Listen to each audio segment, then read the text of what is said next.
আওয়ামী লীগ ভীষণ খারাপ, জঙ্গি নাকি কুষিত। এখন দেখি এখন দেখি এখন দেখি ইন্টেরিমের এখন দেখি ইন্টেরিমের সমস্তটাই দূষিত। আগের কালে র্যাবের হাতে মরতো যেসব জঙ্গিরা, দেখতে শুনতে ঠিক সেরকম ইন্টেরিমের সঙ্গীরা।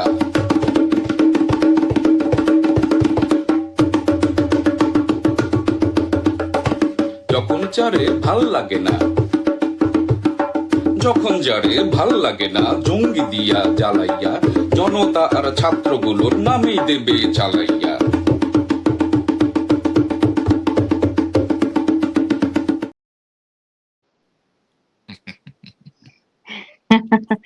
চমৎকার, আপনি খুব সুন্দর একটি কথা বলেছেন। আমি এখান থেকে আহ কয়েকটা প্রশ্ন তো অবশ্যই করতেই চাই। আপনি বলছিলেন যে আওয়ামী লীগ ভীষণ খারাপ, জঙ্গি নাকি পুষিত, এখন দেখি ইন্টারিমের সকলটাই দূষিত। আওয়ামী লীগ ভীষণ খারাপ এই কথা আমরা শুনেছি, তারা মৌলবাদকে নাকি আসলে পুষতো, তারা এতগুলো মসজিদ বানিয়ে দিয়েছে, মাদ্রাসাকে পেট্রোনাইজ করেছে। কমি মাদ্রাসা হিসাবে আসলে আমরা বঙ্গবন্ধু কন্যা শেখ হাসিনার কথাও শুনে থাকি, এবং ঢাকা ইউনিভার্সিটিতে আসলে যে শিক্ষার যে মান, মাদ্রাসা থেকে পাশ করে আসলে ডাইরেক্ট আপনি ঢাকা ইউনিভার্সিটিতে পড়তে পারছেন। এটার দ্বারা কি কি ক্ষতি আসলে হয়েছে বলে আপনি মনে করেন, এবং আপনি কি মনে করেন মৃদুল যে এই জিনিসটা হয়েছে বলেই আজকে জঙ্গিবাদ এভাবে মাথাচাড়া দিয়েছে, বা এগুলো যদি না হতো তাহলে কি 2024 ঘটতো, বা এই পৃষ্ঠপোষকতা যদি না হতো তাহলে কি জঙ্গি কিংবা জামাত শিবির এই মৌলবাদ বাংলাদেশে থাকতো না? অতটা সেভাবে মনে করি না। জামাত শিবির অথবা উগ্রবাদিতা এবং মৌলবাদী মানসিকতা, এটা কিন্তু আমাদের রন্ধ্রে রন্ধ্রে, বাঙালির রন্ধ্রে এই জিনিসটা একদম রক্তের ভেতরে রয়েছে। আমরা কিন্তু কথায় কথায় একটু কিছু বললি, ধর্ম মননের একটা অভিযোগ তুলে ফেলি, এবং একদল উগ্রবাদী আরেকজনকে শায়েস্তা করে, এবং অন্যরা কিন্তু তাকিয়ে তাকিয়ে দেখে। এটা প্রতিনিয়ত একটি চিত্র বাংলাদেশে। তো হুম। সেই সময় আহ, আমাদের যিনি ছিলেন যে আওয়ামী লীগের প্রধানমন্ত্রী শেখ হাসিনা তৎকালীন, তো উনি যে কাজটি করেছেন, রাজনীতি যেহেতু আমি বুঝি না, আমার পক্ষে আসলে বোঝা মুশকিল যে তিনি কি পদক্ষেপ নিতে চেয়েছিলেন। তিনি কি আসলে কওমি মাদ্রাসার মধ্য দিয়ে একটি সুস্থ ধর্মচর্চার জায়গায় একদল মানুষ তৈরি করতে চেয়েছিলেন যারা জামাত শিবিরকে চাপা দিতে পারবে?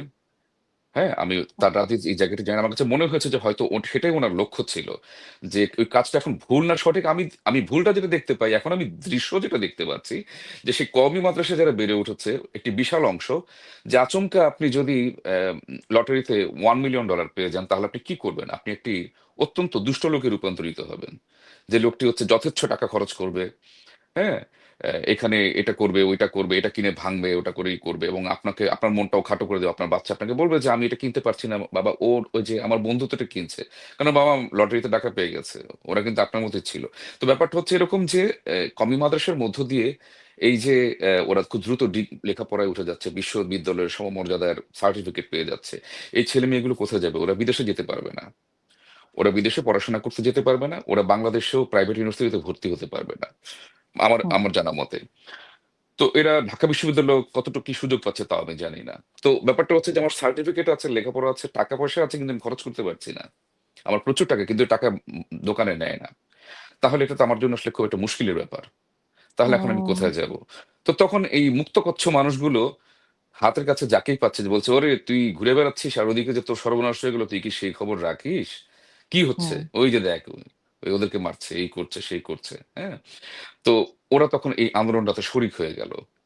আমার কাছে মনে হয়েছে যে সেই জায়গায় এই প্রেক্ষাপটটি কিন্তু তৈরি হয়েছে। আমি জানি না এটি আহ তৎকালীন প্রধানমন্ত্রী শেখ হাসিনা এটি হিসেবের মধ্যে রেখেছিলেন কিনা। আর আহ এটাই তো আপনার প্রশ্ন ছিল নাকি, জঙ্গি নিয়ে আপনি আরো অন্য হ্যাঁ, কিছু হ্যাঁ, আপনি? আমি হ্যাঁ, জঙ্গি নিয়ে এটা একটা হ্যাঁ। প্রশ্ন ছিল। আর হুম, দ্বিতীয়, হুম, একদম শুরুতে আপনার যে গান এবং বাদ্যটি দিয়ে আমরা লাইভটি হুম, শুরু হুম, করলাম, সেখানে আপনি বারবার বলছিলেন যে হিন্দুরা কি মানুষ না, বা যারা আরো হুম, অন্যদের হুম, যারা সুবিধা বঞ্চিত তাদের কথা আপনি বলছেন যে এরা কি মানুষ না। আপনি তো অবগত আছেন যে 2024-এর হুম, হুম, অগাস্টের পর থেকে এই পর্যন্ত এখন বলা হচ্ছে যে 71-এর পরে একেবারে নজিরবিহীন আসলে হিন্দু এবং সনাতনীদের উপরে অত্যাচারটা চলছে।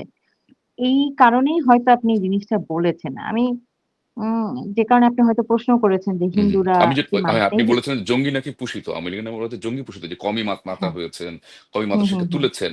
তো এখন থেকে ইন্টারিমের সমস্তটাই দূষিত।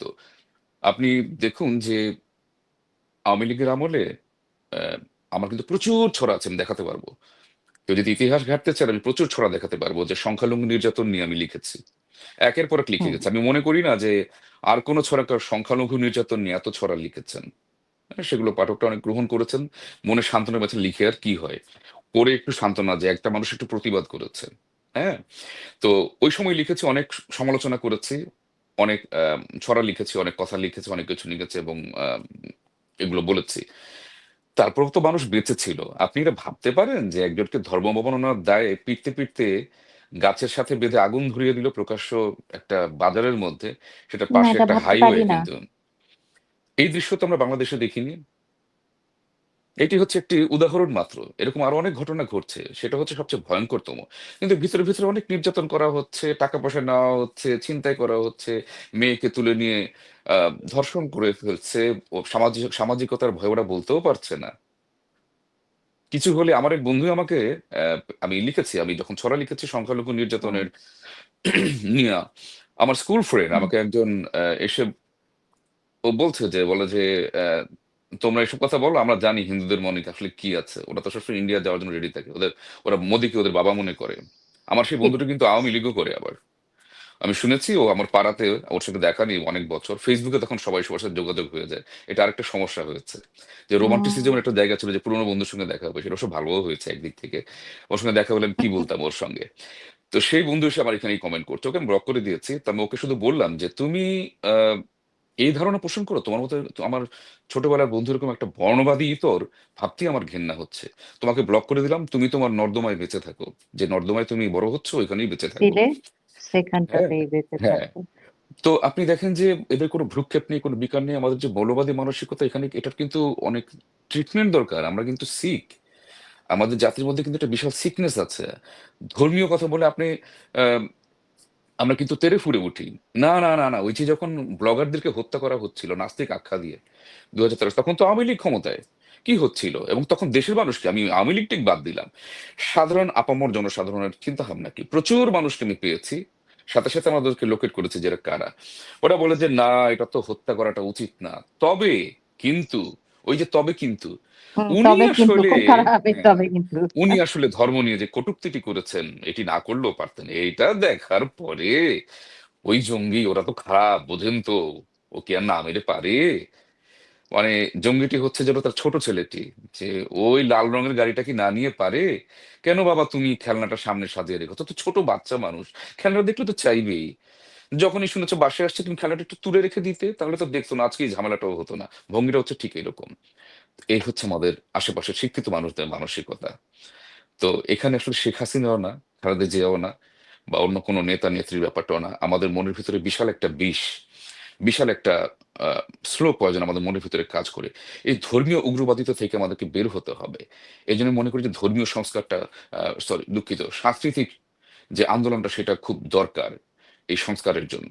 আমাদেরকে আমি উন্নত আপনাকে চিন্তা করতে একদম হবে। এক্স্যাক্টলি এই হুম, প্রশ্নটাই হুম, এখন করতাম। পরবর্তী আহ আহ বৈধ অবৈধ নয়, বৈধ যেই সরকারি আসুক, হোক আওয়ামী লীগ হোক বিএনপি, এই যে এগুলো তো আসলে ব্রেন ওয়াশড পিপল আপনি যাদের কথা বলছেন, হুম, হুম, যারা আসলে মানে গণমাধ্যম তাই কাজটা করে যে একটা একটা জি, একটা মতামত তৈরি করে, আসলে সাম অফ পিপল ক্রিয়েট করে, চেতনা তৈরি করে। হুম, হুম। পরবর্তী যেই সরকারি ক্ষমতায় আসুক, কি পদক্ষেপ তাদের নেওয়া উচিত এই জিনিসগুলোকে সাংস্কৃতিক জায়গায় কি পদক্ষেপ আচ্ছা, তাদের নেওয়া খুব ভালো উচিত? প্রশ্ন করেছেন। তবে আহ, এখানে দুটো জিনিস বলি। জুলাই আন্দোলন শুরু হওয়ার পরে অনেককে আমি দেখেছি, আমেরিকা থেকে, কানাডা থেকে, বিশ্বের বিভিন্ন দেশ থেকে, সব যারা পিএইচডি করছে, দেশের ছানা মাখন খেয়ে স্কলারশিপ নিয়ে চলে এসেছে এবং এখানে পড়াশোনা করছে। তারা বলছে যে হ্যাঁ, আমাদের ছাত্রদের উপরে এত বড়ই হয়েছে। তারা সবাই কিন্তু আন্দোলনের সহযোগিতা দিয়েছে এবং তারা বলেছে যে ফেসবুকে পোস্ট দিয়ে, বিভিন্ন জায়গায় পোস্ট দিয়ে, যে আমি অমুক, হ্যাঁ, আমি অনিক পাভেল, আমি পিএইচডি করছি অস্ট্রেলিয়ার অমুক বিশ্ববিদ্যালয় থেকে, আমি মাইক্রোবায়োলজিতেই করছি, আমি দেশের জন্য লাগতে চাই, আমার এই বিদ্যা, আমার এই লেখাপড়া যদি লাগে আপনারা বলুন, আমি চলে আসছি, আমি দেশে এসে ই করব। এতগুলো মানুষকে আমি দেখেছি, একটি মানুষকেও আমি খবর পাইনি যে তারা বাংলাদেশে ফেরত গিয়েছেন। কেন? দেশে তো উন্নয়নের জোয়ার বইছে, দেশে তো এখন দেশ গড়ার জন্য মানুষ দরকার। তুমি যাও সবকিছু ফেলে? না, সবাই ভাইরাল হতে চায়, সবাই বিখ্যাত হতে চায়, সবাই মানে ওই যে ব্যক্তিত্বহীন জাতির কথা বললাম, সবাই ওই জায়গাটা যেতে চায়, আসলে কিন্তু কাজের কাজ কেউ কিছু করতে চায় না। এটা কিন্তু কেউ সৎ ব্যক্তি না, এটা কিন্তু কেউ দেশপ্রেমিক না। এগুলো ওই যে ওই সময় তখন একটা আন্দোলন চলছে, স্রোতের মধ্যে দাঁড়িয়ে আমিও একজন এই অমুক, এই ছিল হচ্ছে তাদের নীতি। এর পাশাপাশি আমি আরেকটি তুলনা দিতে চাই, সেটি হচ্ছে যখন ইংরেজদেরকে আমরা হটিয়ে দিলাম উপমহাদেশ থেকে, তখন তো সবাই একত্র ছিলাম আমরা। হ্যাঁ, ভারতবর্ষ, বাঙালি, এখন এই বাংলাদেশ পাকিস্তান সবকিছু এক জায়গাতে ছিল, আমাদের কিন্তু আন্দোলনটা হয়েছে এবং ইংরেজরা হটে গিয়েছে। তো তখন যারা আন্দোলন করতেন কারা ছিলেন? সব শিক্ষিত পরিবারের ছেলেরা, অসম্ভব পড়াশোনা করা, অসম্ভব মেধাবী এবং সলিড, তারা মরার জন্য প্রস্তুত, হাসতে হাসতে মরে যাচ্ছে। বিনয় বাদল দীনেশ, হ্যাঁ, একজন মাথার ভিতরে গুলি করে যে ফুটা, ও নিজের ব্রেনের ভিতরে আঙুল ঢুকে দেওয়ার চেষ্টা করছে যেন হাসপাতালে ও যেন মারা যায় সঙ্গে সঙ্গে, ওকে পুলিশ জেরা করে কোনো তথ্য বের করতে না পারে। কেন? ক্ষুদিরামের মতন একটা ছেলে যার কোনো লেখাপড়াই নেই, ও হাসতে হাসতে বলছে যে ও ফাঁসি দিচ্ছ? আচ্ছা, আমি জমে কিন্তু আবার এখানেই আসবো। যাকে নিয়ে পরে গানও তৈরি হলো যে একবার বিদায় নেই মা, ঘুরে আসি, আমি হাসি দেড় হাসি ঘুরে করবো আসি ফাঁসি, হ্যাঁ দেখবে জগৎবাসী। তো এই যে জগৎবাসী। আপনি দেখুন কত বড় একটা লেখাপড়া না জানা ছেলেও যখন এরকম করে কথা বলছে, তার মানে আপনি বোঝেন যে ওর মেন্টাল স্ট্যান্ডার্ডটা কোন জায়গায়, ও কত কনফিডেন্ট। অনেকেই জানে যে আসলে পরবর্তী জীবন বলে কিছু নেই, এই মৃত্যুই শেষ, পৃথিবীতে আর কোনোদিন আসা হবে না, আমাদের এই এই নশ্বর জীবন কিন্তু এখানেই শেষ হয়ে যাবে। অনেক মানুষ সেটা জেনে শুনেও তারা সেখানে গিয়েছে। তো এই যে মানুষগুলো, এরা পরবর্তীতে কিন্তু এরা একটা কিছু অনেক ভালো শিক্ষক পেয়েছেন, অনেক ভালো শিক্ষকের সঙ্গ তারা পেয়েছেন। এদের ভেতরে অনেকেই নিজের জীবন, বাকি জীবন তারা খরচ করেছেন শিক্ষক হিসেবে, অন্য মানুষকে তাদের জ্ঞানটুকু পৌঁছে দেওয়ার জন্য, তাদের দেশপ্রেমটুকু পৌঁছে দেওয়ার জন্য। তো এই জায়গা থেকে আমি বলছি যে বাংলাদেশে যে সরকারই আসুন না কেন, যদি সত্যিকার অর্থে দেশপ্রেমিক কোনো সরকার এসে থাকে, যারা দেশকে সত্যিকার অর্থে ভালোবাসেন, তারা যেটি করে যদি শিক্ষা খাতে এবং সাংস্কৃতিক খাতে সত্যিকার অর্থে যারা চিন্তাশীল মানুষ, হ্যাঁ, যারা দেশ সত্যিকার অর্থে দেশপ্রেম আছে এমন মানুষ, যারা সরকারের তাবেদার না। আমি আওয়ামী লীগ আমলেও দেখেছি যে অনেক মানুষকে আমি দেখেছি, তারা অনেক বাংলা একাডেমি বলুন, শিল্প একাডেমি বলুন, বিভিন্ন জায়গাতে অনেক মানুষকে আমি পদ পেতে দেখেছি, আমি মনে হয়েছে তারা সেই পদের যোগ্য নন, শুধুমাত্র তারা দলীয় লেজুর বৃত্তির কারণে কাজটি পেয়েছেন। না, এটি ঠিক নয়। সেগুলো সেগুলো কিন্তু এই এত দুর্ভোগ ঘটার একটি বিশাল কারণ। হ্যাঁ, তো আমার কাছে মনে হয় যে এমন কিছু মানুষ আসা উচিত যারা সাংস্কৃতিক আন্দোলনটিকে আরো বেগবান করবেন। শিক্ষা খাতে একদম ছোট থেকে, স্কুল থেকে যেন বঙ্গবন্ধু, মুক্তিযুদ্ধ, পাকিস্তানিদের আগ্রাসন এবং আমাদের বাঙালিদের মর্যাদা বোধ, যে আমাদের আত্মমর্যাদা বোধ, আমাদের সম্পদ কোথায় এবং আমাদের দেশপ্রেম, দেশের জন্য আমি যে কোনো কিছু করতে পারি। মুক্তিযুদ্ধের সময় বাবা বলেছে মুক্তিযুদ্ধ পালিয়ে যাচ্ছে, বাবাকে না, বাবা তো টের পেয়ে গেছে, বলছে ও তুই যাচ্ছিস, ঠিক আছে যা, কিন্তু দেশ স্বাধীন না করে ফিরবি না, তুই মরে যা, কিন্তু দেশের স্বাধীনতা ছাড়া বাসায় ফিরবি না, এরকম বলেছে। আর আমরা এখন একটা কিছু হলে হ্যাঁ হ্যাঁ, আমার ছেলেকে মেরেছে, কার ছেলেকে মেরেছে আমি জানি না, আমি লাঠি হাতে ছুটে গেছি যে আমি এখন আন্দোলন করে আমাকে সরকার হটাতে হবে, ওদিকে যে কি ঘটে যাচ্ছে আমি জানি না কিন্তু। তো হুম। ওই জায়গাটিতেই বলছিলাম যে হুম, হুম। নতুন যে সরকারে আসবেন তাদের সেই জায়গাটিকে যত্নবান হওয়া উচিত। চমৎকার বলেছেন দাদা। শিল্পীদের একটা মজার বিষয় হলো আম, তারা তাদের তাদের যখন অনুভূতিতে কোনো কিছু আসলে নাড়া দেয়, যখন তার খুব রাগ হয় কিংবা কান্না হয়, সে তার এই আবেগটাকে লেখার মধ্যে দিয়ে, গানের মধ্যে দিয়ে ট্রান্সফর্ম করে, ক্রিয়েট করে। একদমই সন্তান জন্ম দেওয়ার মতো, নারী পুরুষের প্রতিক্রিয়ার মধ্যে দিয়ে যেমন একটি সন্তান তৈরি হয়, তারা এই হুম হুম। ক্রিয়েশনটা করে। দ্যাটস ওয়াই তারা, বলা হয় যে তারা সৃষ্টিকর্তার খুব কাছাকাছি একজন মানুষ।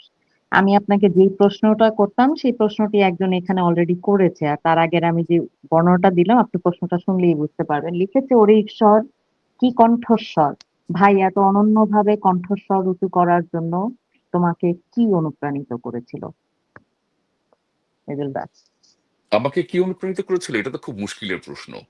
আহ দেশের জন্য আসলে যে ভালোবাসা, মানুষের জন্য যে হুম। ভালোবাসা, আমার কিন্তু আসলে দেশের কথা ভাবলেই আহ, আমি সত্যি কথা বলতে, আমি যে পুরুষ মানুষ, আহ, পুরুষ মানুষ হলে যে আসলে যে একটা ভাবা আছে যে ওরা অনেক শক্ত বা অনেক বহির্মুখী, আমার কিন্তু বাংলাদেশের কথা ভাবলেই, বাংলাদেশের যে কোনো গান শুনলে আহ, এখনো আমি ফেসবুকে বেশ কিছু পেজ ফলো দিয়ে রেখেছি, যে ভিলেজ ট্যুর বা এরকম, মানে গ্রামীণ বাংলা, একটা একতারা দোতারা বাজছে, মানুষজন রাস্তা দিয়ে হেঁটে যাচ্ছে ধানে ক্ষেতের আল দিয়ে, ছোট বাচ্চা স্কুল থেকে ফিরছে, হাঁসগুলো দলবদ্ধভাবে পুকুরে ছুটে যাচ্ছে। এই দৃশ্যগুলো দেখলেই আমার চোখ দিয়ে টপ টপ করে পানি পড়তে থাকে। হ্যাঁ, আমি বঙ্গবন্ধুর বক্তৃতা পড়ছিলাম কালকে একজনের লেখায়, 10 জানুয়ারি। উনি ফিরে এসে, আপনি মৃত্যুর মুখ থেকে ফিরে আসা সেই মুহূর্তে, সেই টাটকা মুহূর্তটা আপনি চিন্তা করুন। আহ, সমস্ত মানুষজন জড়ো হয়ে আছে, হাজার হাজার মানুষ বঙ্গবন্ধু এসে নেমেছেন। উনি যে বক্তৃতা দিয়েছেন, বক্তৃতা পড়তে পড়তে কালকে আমার চোখ দিয়ে পানি পড়ছিল। আমি লিখেছি, পরে লিখে খুব লজ্জাও পেয়েছি, যার ওখানে কমেন্ট করেছি যে উনি না কি ভাবলেন যে বেশি মানে দেখাচ্ছে। তো লিখে ফেলেছি উম, তখন আবেগে। কিন্তু এই জিনিসগুলো আমাকে খুব অনুপ্রাণিত করে, আমাকে খুব নাড়া দেয়। আমার মনে হয় যে আমার দেশটা খুব দুঃখী, আমার দেশটার অনেক দুঃখ। আমি যদি দেশকে সত্যিকার অর্থে মায়ের সঙ্গে তুলনা করি, আমার এই দেশটার, আমি হচ্ছে অনেকগুলো সন্তানের ভিতরে একটা সন্তান। আমার মা অনেক কষ্ট করে সবাইকে মানুষ করেছে। আমার বড় ভাই বড় বোন যারা আছে ছিল, সবগুলোই বখাটে হয়েছে, ব্যক্তিত্বহীন হয়েছে, স্বার্থপর হয়েছে, আত্মকেন্দ্রিক হয়েছে। ওরা কেউ বিদেশে গিয়েছে, ওরা কেউ দেশেই আছে। হ্যাঁ, কিন্তু ওরা অনেক টাকা পয়সা বানিয়েছে, বাড়ি করেছে, গাড়ি করেছে, কিন্তু আমার মাটাকে কিচ্ছু দেয়নি। ওরা আমার মায়ের কথা কেউ ভাবে না। মাঝে মধ্যে ওরা হয়তো যখন বন্ধু বান্ধব আত্মীয় স্বজনকে বাসায় দাওয়াত দেয়, দেখানোর জন্য আমার মাকে নিয়ে যায় সাজিয়ে গুজিয়ে, একটা নতুন শাড়ি পরিয়ে হয়তো কখনো কখনো। কিন্তু সবগুলো হচ্ছে সাজানো, সবগুলোই হচ্ছে ভেক। আমি মানে একদম ভেক। আমি হচ্ছে সেই বাড়িটার সবচেয়ে ছোট ছেলে, যার চাকরি নেই বাকরি নেই, উচ্ছিন্ন যাওয়া বেকার একটা মানুষ। আমি নিজেকে সেরকম মনে হয় যে, কিন্তু আমার মাকে আমি খুব ভালোবাসি। আমার মায়ের জন্য আমার খুব কষ্ট হয়। আমি যখন যে কোনো অসম্মতি দেখি, যে কোনো কিছু দুর্গতি দেখি, আমার খুব খারাপ লাগে। আমার চোখ দিয়ে পানি পড়ে, আমি সেই পানিটাকে মুছে ফেলি। তারপর আমার মনে হয় যে আমার তো পানি ফেলার জন্য আমি না, আমার চোখের পানি ফেলার জন্য তো না, আমি একজন শিল্পী। আমার প্রতিবাদের জায়গাটা আমাকে করতে হবে। যদি অন্য কিছু করার সক্ষমতা থাকতো, হ্যাঁ, যদি বঙ্গবন্ধুর মতো একজন নেতা হওয়ার বা সেরকম ছিটে ফোটাও একটা নেতা হওয়ার মতো সুযোগ থাকতো, হয়তো আমি রাজনীতিই করতাম। সেটা করার যোগ্যতা তো আমার নেই। আমি কথা বলতে পারি, আমি গাইতে পারি, আমি লিখতে পারি ছড়া, গল্প, কবিতা, আমি গান গাইতে পারি, আমি ঢোল বাজাতে পারি। আমার বঙ্গবন্ধু যেমন বলেছেন, তোমার যা আছে তাই নিয়ে ঝাঁপিয়ে পড়ো। আমি গত 1.5 বছর অনেক পড়াশোনা করেছি বঙ্গবন্ধুকে নিয়ে। আসলে সত্যি করতে সারা জীবনে এত তাকে নিয়ে আমি মাথা ঘামাইনি। জানতাম জাতির পিতার শ্রদ্ধা করতাম। যখন বড় হয়েছে তখন তো আসলে ওনাকে মেরে ফেলা হয়েছে, ওনাকে মেরে ফেলার 4 দিন পরে আমার জন্ম। তো সেই ছোট থেকে বড় হতে হতে আমার কিন্তু বঙ্গবন্ধু সম্পর্কে, মুক্তিযুদ্ধ সম্পর্কে জানতে কোনো সমস্যা হয়নি। বাবা মা আমাকে সেই শিক্ষা শিক্ষিত করেছেন। আমি মুক্তিযুদ্ধের প্রকৃত ইতিহাসের মধ্যে দিয়ে বড় হয়েছি। কাজে পরিবার থেকে যদি শিক্ষা দেওয়া হয়, ইতিহাসটা কিন্তু হারায় না। আমাদের এখানে যে এত রকমের লোকজনকে আমরা দেখি, ওদের আসলে পরিবার থেকেই সমস্যা। এটা আপনি প্রধানমন্ত্রী বা দেশের ক্ষমতাসীন সরকার, এগুলো দিয়ে আপনি এটাকে আড়াল করতে পারবেন না। যতগুলো মানুষকে আমরা দেখি যে এত প্রবলেমেটিক চিন্তা ভাবনা, এটা কিন্তু পরিবার থেকে এসেছে। আমাদের মধ্যে মৌলবাদী চিন্তা খুব মারাত্মকভাবে বহমান। তো যাই হোক, যিনি প্রশ্ন করেছেন, ধন্যবাদ প্রশ্নটি করার জন্য। আমি আমার অনুপ্রেরণার জায়গাটি বললাম, যে আমার দুঃখিনী মা, আমার বাংলাদেশ, সেই আমার অনুপ্রেরণা। আহ, আমি স্পিচলেস হয়ে গেছি, কারণ আমি আর সত্যি বলি যে 5 অগাস্ট যখন আমি দেখি যে বঙ্গবন্ধুর মুরালের উপরে আসলে মূত্রত্যাগ হচ্ছে, তখন এই জাতির একজন মানুষ হিসেবে আমি লজ্জিত বোধ করেছি। এবং আমার তখন মনে হয়েছে যে কি ভয়াল অবস্থা। আমিও আসলে এমনই একটি পরিবারে বড় হওয়া, যেখানে আসলে ঘুম ভেঙে শুনতাম যে রবীন্দ্রসঙ্গীত বাজছে, যেখানে শুনতাম যে আসলে সিতার বাজছে, বঙ্গবন্ধুর ভাষণ হচ্ছে। আমরা কখনোই ভেদাভেদ আলাদা এই জিনিসগুলো শিখিনি। সেই জিনিসটা আপনি একটা খুব চমৎকার জিনিস তুলে ধরেছেন, আমি দর্শকদের উদ্দেশ্যে এই কথাটি বলতে চাই। স্কুল কলেজের শিক্ষার্থীকেও আসলে অনেক বড় শিক্ষা হচ্ছে পারিবারিক শিক্ষা, এবং তারপরে সামাজিক সামাজিক শিক্ষা। যে আমি যেখানেই যাই, আমি একটা রেস্টুরেন্টে যাই, যেই জায়গায় যাই, যে মানুষ, যে আবহাওয়া। আপনি সাকরাইনের কথা বলছিলেন, আমার সবচেয়ে প্রিয় উৎসব। আমি জন্ম নিয়েছি খ্রিস্টান পরিবারে, কিন্তু আমার নিজের উৎসব মনে হয় আমার কাছে সাকরাইন। সত্যি কথা, আমি কানেক্ট করতে পারি, একাত্ম অনুভব করতে পারি। তো এই জিনিসগুলো আমি আশা রাখবো যে পরবর্তী যেই সরকারই আসবেন, কাঠামোগত ভাবে ইনস্টিটিউশনাল ওয়েতে, মানে এই, এবং মিডিয়া, যেটা আসলে আমরা দেখেছি এত ওয়াজ মাহফিল, ফোনে ফোনে ফোনে ফোনে আমরা রবীন্দ্রসঙ্গীত পাইনি। আমরা ফোনে ফোনে ফোনে ফোনে আসলে একটা থিয়েটারের ছোট্ট অংশ পাইনি। মৃদুল ভাই যেরকম গান বাদ্য বাজনা করছেন, এটা আমাদের বাংলাদেশের মাটির এসেন্স। এই ধরনের জিনিস হাতে হাতে প্রচারের প্রশাসনিক ব্যবস্থা নিতে হবে। ম্যাসিভ রকমের আহ, হচ্ছে ইনভেস্টমেন্ট, এবং এটা যেন হাতে হাতে ঘরে ঘরে পৌঁছে দেয়। মৃদুলদা, আপনাকে অসংখ্য ধন্যবাদ। আপনি আপনার গুরুত্বপূর্ণ সময় থেকে আমাদের মাঝখানে এসে আজকে উপস্থিত হয়েছেন, এবং আপনার কথাগুলো সত্যি হৃদয় স্পর্শ করার মতন।